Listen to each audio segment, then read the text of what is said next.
Amigos, volví a Arendi Spa, pero ahora por un masaje craneofacial, que este lo recomiendan mucho para personas que tienen bruxismo, y yo siento que he andado súper estresada estos días, entonces dije, creo que necesito algo así, porque yo concentro mucho el estrés en la cabeza, entonces es un masaje diferente porque, o sea, sí te masajean la cara, la cabecita y demás cosas, pero al final te meten las manos a la boca y dije, ¿qué?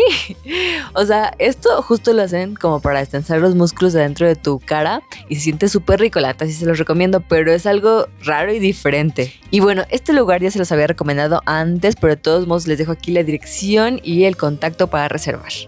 Yo soy Sara Cas, adiós.